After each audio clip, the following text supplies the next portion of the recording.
So, Rosie, tell me, what were you doing before you got into property investing? That's always my first question, and it's my viewer, my other viewer will be going, "Oh God, this question again." But I think it's Yeah. important.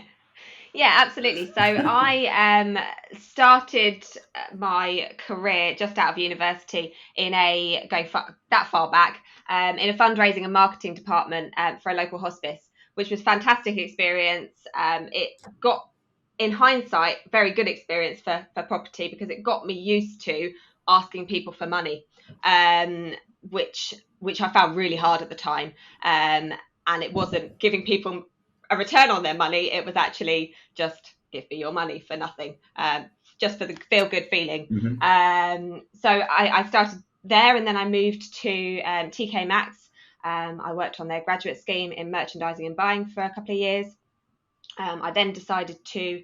I had a few months abroad as a rep for TUI, and then I settled back at a charity. I decided I didn't like the corporate world, and I couldn't go gallivanting around the world for too long. So settled back at a charity in HR, which I was there for 4 years before going full time into property, which I started in January.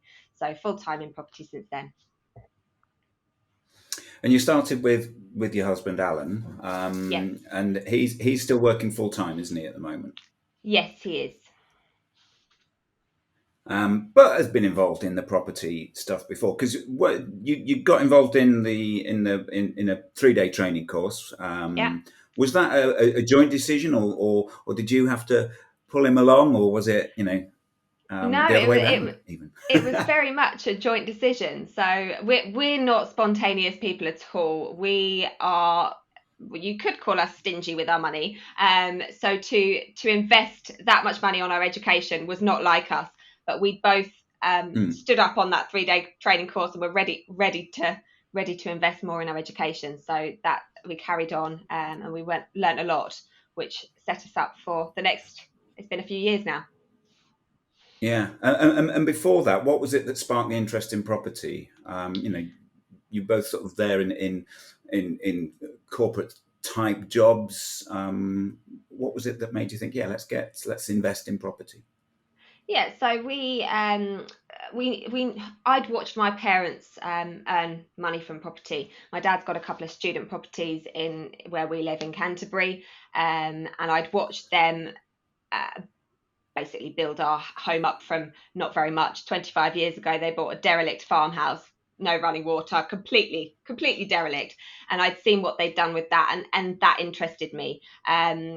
We knew you could build wealth from property, having seen that, and we thought it would be good if and when we decided to have a family, we could buy a house, give us a bit of an income. So if I chose to go back, not to go back to work, or just to go back to work part time, then we would have something to supplement Alan's income. So Right. from there, I don't know whether Facebook was listening to us. We got one of these ads on Facebook. I think it was a Martin Roberts or whatever, and we went along to a 2 hour Yeah, free seminar, and the rest is history, as they say. yeah. Well, and where was the 2 hour seminar? That was in Maidstone, at a hotel. In Maidstone. Was I there? No, you weren't. No, because there was a time when I was doing it pretty much full time. I was out on the road doing those Oh, free really? seminars. Ah, But funny, you just mentioned Facebook was listening. This morning, I mentioned to my other half before she went off to work. I said, "Oh, she asked me to do some shopping." I said, "Well, I can't. I've got to rest because I've just had an injection in my knee, so I've got to sort of rest up for a day or okay. two." And I said, "Oh, well, I could get one of those delivery services, Get Here or something." And then I put my phone Yeah, on, and an ad popped up. 10 minutes later, it was blooming Get Here, wasn't it? Going, yeah, one of those get your shopping in 10 minutes. And I thought, yeah. they're listening. They are listening. They are. They're always Anyway, listening. yeah. So let's fast forward a few years then, or a little while. After the training, you decided to, you obviously chose an area. How did you decide on that? Well, first of all, what region of the country is it in? You don't have to be exact if We you don't want to. I tell everyone. I think everyone's gone to our investment area. It's no longer any good. So we invest it. We invest in the Wirral, which is in the northwest of the country. Hmm. We're based in Kent, which is very much the southeast. Yeah. So that is a 5 hour drive. So 5 hours. So how did you choose? What made you go for such a long way off? Yeah, so we started off looking. We knew we had to go a bit further north than we were. We couldn't. We had Mm. £15,000 in our bank account, I think. So very little to start our property journey with. We just got married. We just bought our first home, which was not the best investment, but that's another story. So we knew we knew we needed to go further north. Our training had told us the north is this magical place where you can get properties a lot cheaper, and of course it is. So we looked at Birmingham to start with. It wasn't too far north. Alan had lived there for 6 months on a placement that he was on his grad scheme, and we quickly realised that the market was tough. We went and viewed some properties. Everything we viewed went off the market very quickly, sold over asking, and we thought this isn't going to work. So we decided to go a bit further north and looked at Liverpool. Lots of people were investing in Liverpool, so we thought, oh, there must be something good there. So off we went up to Liverpool, and the agents didn't have any time for us. And I think that's a key thing. If you're investing away from home, you need to build those relationships with the agents, and if they've not got time for Mm. you, that's very difficult to learn the market. So we started look at, yeah, so they didn't have time for us. It was a very difficult market to get to know because, I mean, Liverpool, like a lot of places, one end of the street can be beautiful, lovely houses that you would want to live in. The other side of the street, absolutely wouldn't touch with a barge pole. So we decided to look a bit further outskirts of Liverpool, which is where the Wirral is, and that's where we settled. The agents had time for us. We liked the houses, we liked the areas, we enjoyed spending time there, Mm. and the numbers worked, most importantly. So that's how we found it. So it was basically the numbers. You didn't have any local connection, relatives, or even had either of you lived there at any time? No, No, just no it just connection worked at because of all. the numbers. It just worked. And in hindsight, maybe we should have looked a bit closer to home, still north, but a bit closer to home. But at the time, Mm.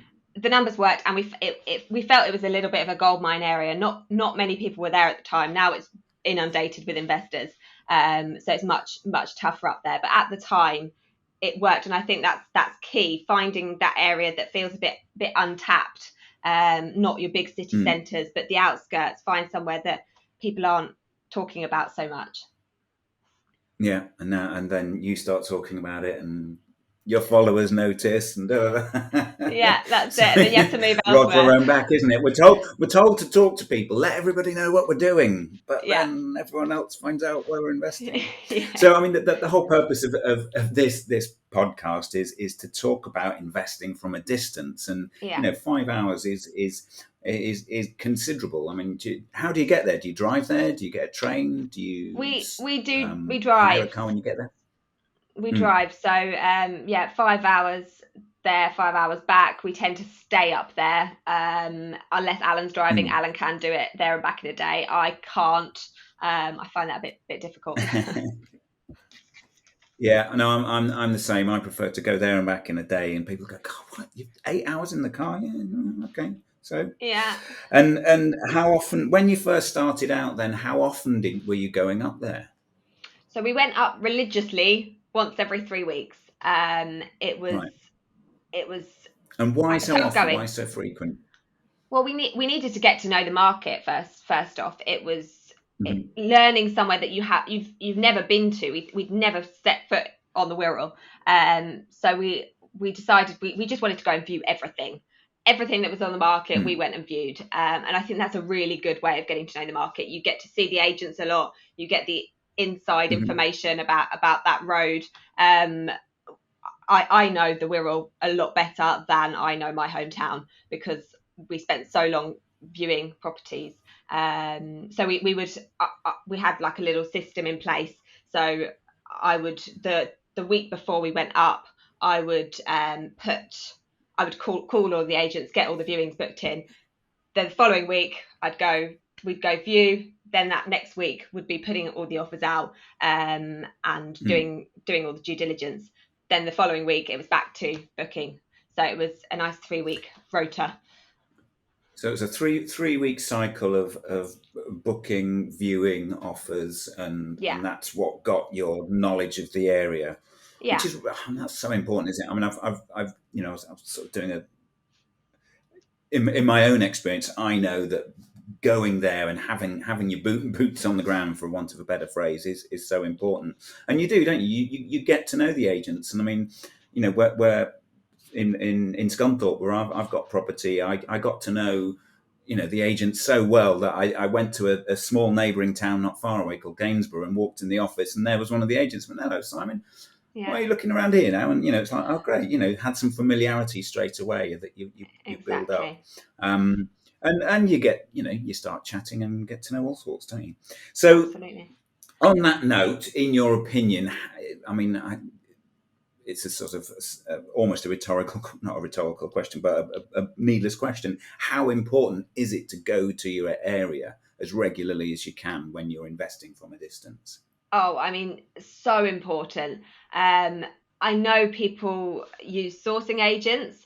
I think even if you're using a sourcing agent, you need to know the area, possibly not as well enough as you would if you're doing it yourself, going every weekend, doing the viewings, putting the offers in. But I think you still need to have a good Mm. grounding of that area. It's impossible to invest away from home if you don't.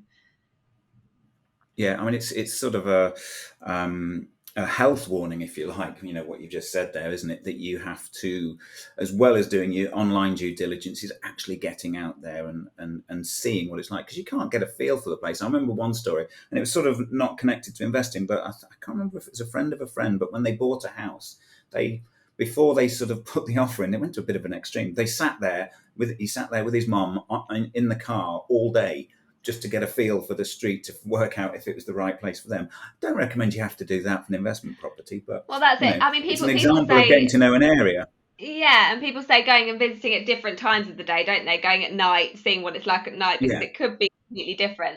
So yeah. yeah, I Was it buy Mark into that Dalton says? definitely. Mark Dalton says something like, "Yeah, go there at different times. It's at night time. Are the scallies jumping on the bonnet with a bottle of Diamond White in the hand or Yeah, something?" I mean, yeah, exactly. And during the day, are the cars there? Are people at work, or are they at home all day every day? Are they mm, DSS tenants? And that's fine if they are. Is that your strategy? All of that. mm, mm. Another trainer who used to say, "Would you move your mother-in-law there?" At the Yeah. time, I often used to say, "Yes, definitely. Yeah, Yeah. anything to get rid of her." So, in those, let's talk about how you find properties then and now. Is it the same thing? I mean, back, when you first started, obviously you were building relationships with agents. Has the way that you find properties changed over the how many years is it now? 3, 4, Uh, Three and a or half. longer? Yeah, 3.5 or so. Yeah. 3.5, 4.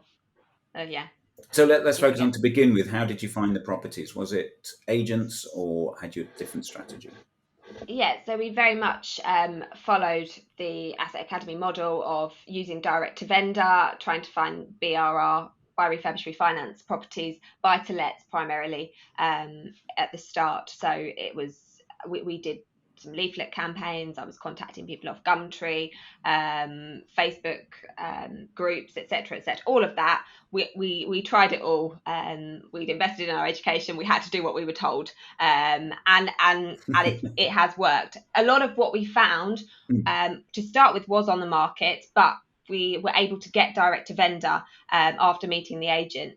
Virtually all of our deals, we've been in contact with the vendor throughout the purchase, which has really helped build relationships. And from there, we've on one particular project, we've then gone to buy more of his portfolio, because of building that relationship, building the rapport. So there was a real mix of ways that you used to find properties. So you weren't just relying on agents; you were being very proactive and reaching out and connecting with people. Exactly.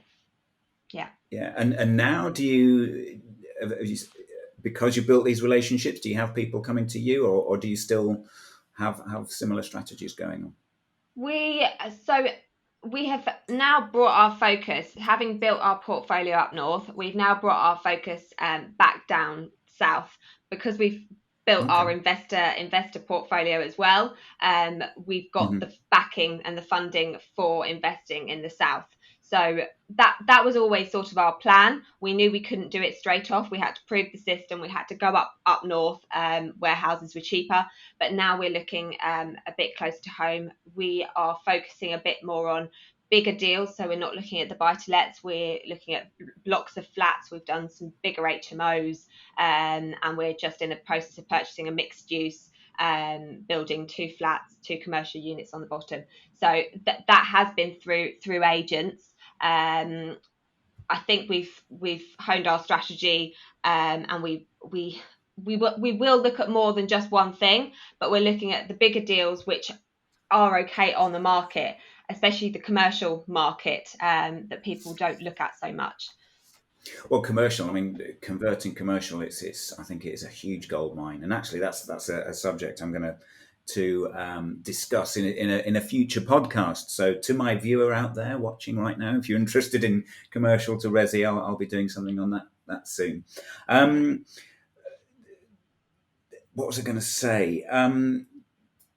So for anybody who's thinking of investing from a distance, Yeah, there's obviously going to be lots of pros and cons. I think the first one is how do you manage with the distance and sort of, because you're trying to build relationships with people who are 5 hours away. How yeah, journey time. What's the key thing to keep those connections? I mean, we I live in a think much more digital world, but than we did even just 3 years ago. But what's the key thing to managing those I relationships as you think build them up? it's having a different expectation at the start. You are not going to be able to have the same relationship with the agents as someone who is living 5 minutes down the road. Um, Hmm. if an agent calls you and says they've got an amazing deal, you can't just go, okay, I'll be there in 2 hours. You Yeah. have to book your trip, book your accommodation. So it's a slightly different relationship, and that's okay. I think in terms of managing your portfolio as well, making sure you've got those team members that you Mm. trust. The build team is a huge one. You Yeah. can't I manage was a going to come refurb come from a to that as distance. well because that's obviously a huge thing. Yeah. So let's come to that in a sec. But Okay. building up those connections for where Yeah. you were going to get the property from, what difficulties in those early days did you have, and how did you overcome them? So I think to start with, it was a lot of them think you're an investor from London. I'm not from London. Everyone who lives up north thinks that you live in London if you're from the south. Um, Yeah. so they think you've got a load of money to start with, and then when you go and start putting these silly offers in, as they call it, they don't take you seriously. So I think that took a while to overcome. And until you actually start buying, and it took us 9 months to get our first offer accepted, until you actually start buying and building that portfolio, it's difficult to be credible as an investor. Um, but I think the key thing there is just being persistent and being consistent. Mm. Consistency and persistence are the key. And once you got that first offer accepted and that first deal, did things start snowballing a little bit, or did the momentum pick up, if you like? Yeah, absolutely. I think it was one of the Asset Academy trainers who talked about buying a bloody house. Just buy a bloody house. And I think there is definitely something to that. After we'd got that Yeah. first one, it all of a sudden became a lot less scary. It didn't go as planned. Mm. Nothing went as planned on that first deal, but Yeah. it gave us such good experience, and we were able to take that onto our future deals. And from then, they were a lot better deals than that first one. Yeah, I think you hit on a point there. Is that a new investor, a newbie investor who's looking for that is looking for that honeypot deal that's going to be the perfect house that's going to go all so super smooth. And Yeah, whichever trainer it was, I think I know who it was. Just buy that bloody property, get the yeah, first one. If it doesn't work out, fine. You will learn so much more. It's like I suppose it's similar. I always remember what my driving instructor told me 347 years ago. You learn far more in the week after your test than anything I'm going to teach you. So buying that Absolutely. first house is when the learning curve goes like that. Yeah. Um, so build teams. Then, I mean, that's something that I think a lot of people also worry about, whether they live there or far away. How Where should we start on this? How did you find your local team, your tradespeople? So don't do what we did. To start with, we found a letting agent who was an all singing, all dancing letting agent who could also project manage our build. It turned out he was not a project manager and completely screwed us over. And we had to get another build team in at the very end to rectify everything that he'd done. Basically, I mean, it wasn't an awful refurb, but they never finished it. A 6-week refurb Mm, took 6 months. Um, so right. from so the right way to do it is to get recommendations and go and see their work, which is what we did second time round. First time round, Hmm. we did go and see his work, but it wasn't actually his work. He was an absolute fraudster. So you've got to be really careful out there because there's cowboys. So yeah, I can understand why people are nervous about getting that build team in place, and Yeah. you can never fully trust them, especially working from a distance. You need to be on top of them, even if you've got a fantastic build team. You have got to keep on top of them a lot. Well, that was going to be my next question. Do you ever worry your build teams aren't working properly? So, how do you or keep on top of them to a level that you're comfortable with? Then, how do you ensure that they're on target, for one thing? So when we've got a refurb on, we do try and go up every 2 weeks. And in the week that we're not there, we do a video call and we go through everything. Um, Before we've just done our big 12-bed HMO. Before that, it was all small buy to lets. So it was sort of a rinse and repeat model. It was quite a straightforward. Even if we're going back to brick, it was a fairly straightforward refurb, smaller properties. So we did trust them on those deals. It's when they get bigger and it's a bigger deal for them, it's a bigger project for them, that you really have to make sure you're even more on top of them. So with that one, I was, for the last 6 weeks of the project, I was basically living in the property, making sure that it was done to the right standard, because if I wasn't there, it wasn't going to get done to how I wanted it to be. Mm. And of course, by that point, you had the luxury of time. I'm guessing you'd Yeah. left work by this point because the portfolio was able to sustain the lifestyle that you've got. Exactly. So we decided that with this deal, I couldn't possibly manage a refurb. And of course, you can get a project manager who would do that for you, but we Mm. wanted the experience of doing that. I wanted the experience of doing that for myself. So being there a lot was priority.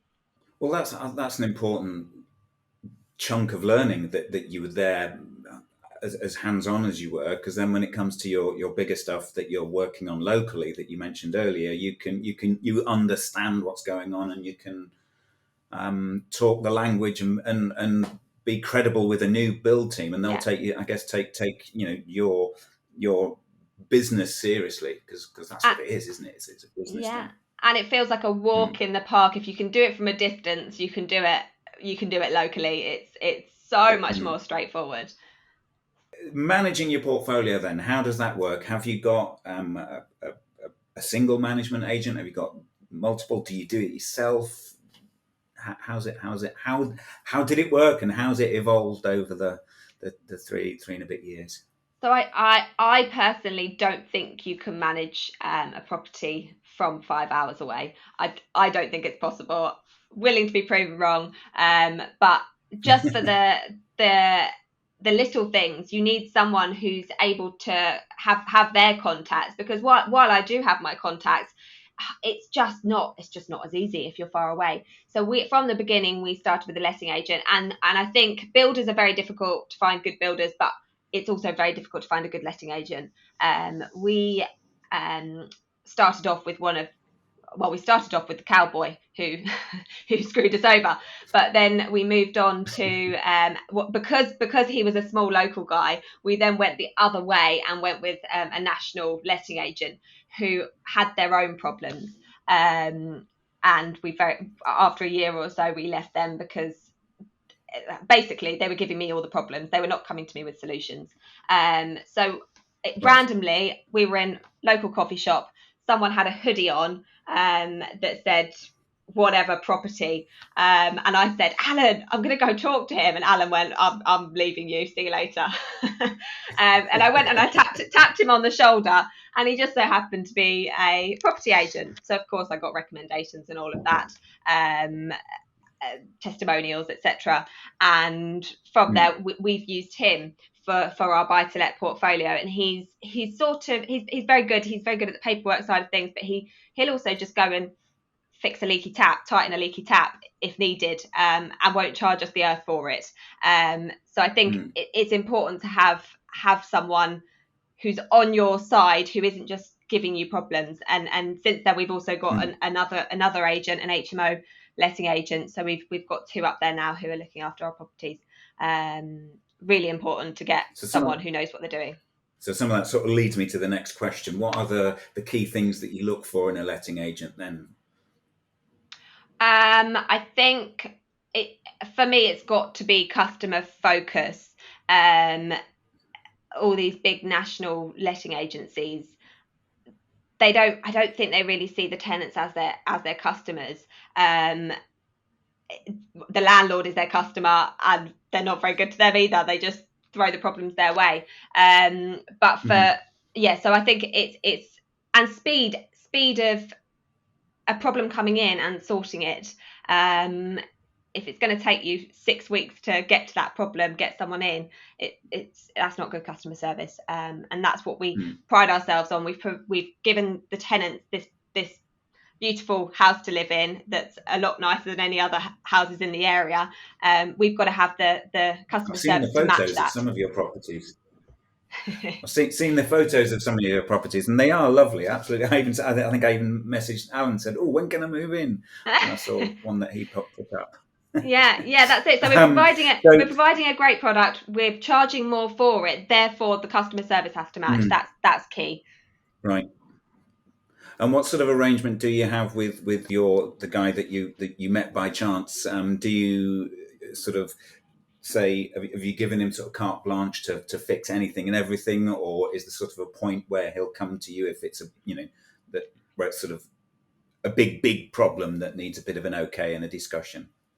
Yeah, I mean, small things he just sorts. If it's sort of more than a couple of £100, he'd be getting in touch with me. Yes, we've sort of just got that understanding. It's not written anywhere, but just sort of what we've decided. I mean, you through trial and error, I suppose you got letting agents. But just generally speaking, if it's a trade, how do you, if one of the team that you've got there isn't working, how do you deal with it? Are you very straightforward and saying, look, enough's enough, thank you very much, or do you give them a second chance? What's sort of been your pattern, if you like? So if it's their job, and that we've handed over a project to them and they haven't done it right, that's only going to cost us more getting someone else in. So we push for them to do it properly. And we'll, to be honest with you, Alan deals with that side of things. I'm very much good cop, he's bad cop, so that's where he comes in, and he's very good at telling the builders off when they need it. And I think that's important to not be a pushover with it. And it's for me, it's so important to have him there to be able to do that, because I find that very, very difficult to tell the builders off. I want to be liked. Well, if it's not in your personality style, it's difficult, isn't it? Yeah. I have to say, I'm not particularly good at that, and I think more with tenants than tradesmen. I got hoodwinked by a tenant once, big time, and I really regret what happened there, and I learned a lot from it. But it's down to personality style, isn't it? Yeah, exactly. Just thinking, I mean, this question sort of I kind of know the answer to this one because you talked about how you're working on projects closer to home now. But did you ever worry? Let's use it in the past tense. Did you ever worry being so far away from the world that you were missing out on opportunities? Was there ever sort of a bit of anxiety around that? Yeah, absolutely. As I say, you can't just drop everything and go for a viewing at short notice. So of course you're going to miss deals. I think the direct to vendor stuff helps with that, because if they're not on the market, there's less of a rush. You've not got loads of people lining up to view it. So I think that's where that came in, and we were doing our handwritten letter campaign sort of things, which worked for us. And did you at any point did you ever sort of consider of up sticks and moving there for a long term or semi permanent, almost permanent, leaving Kent and going to the Wirral? No, it was never on the cards for us. Our family are down here, Right. so it was just Mm. not an option. I mean, credit to the people who do it up move and Mm. make it work. But for us, we actually moved further away because we were living in Gravesend, just outside London, and then we moved to Canterbury, which was another hour, which Yeah. was not particularly wise, but that was where we wanted to be. So, and while we've given up a lot for property, that wasn't something I was willing to give up. And you wanted to be at home. Fair Yeah. enough. And that's you said something quite. I think another key thing there. You gave up stuff for property, but you didn't give it up forever, did you? You've obviously spent a very consistent and persistent amount of time to create that portfolio. That means you can now sort of invest around where you live. What are your goals then for the coming 12 months? What are the goals for 22? So we're in the process of purchasing a new home, as well as the mixed use building that I was talking about, which is 4 units. So the new home is a doer-upper. We're currently living in our first doer-upper, finished it, sold it on for a great profit, and now we're moving on to the next one, which is a bigger, better doer-upper. So that's going to be a big part of next year. It's not got central heating. It's a complete mess. So we're moving into that, which is going to take a lot of our time.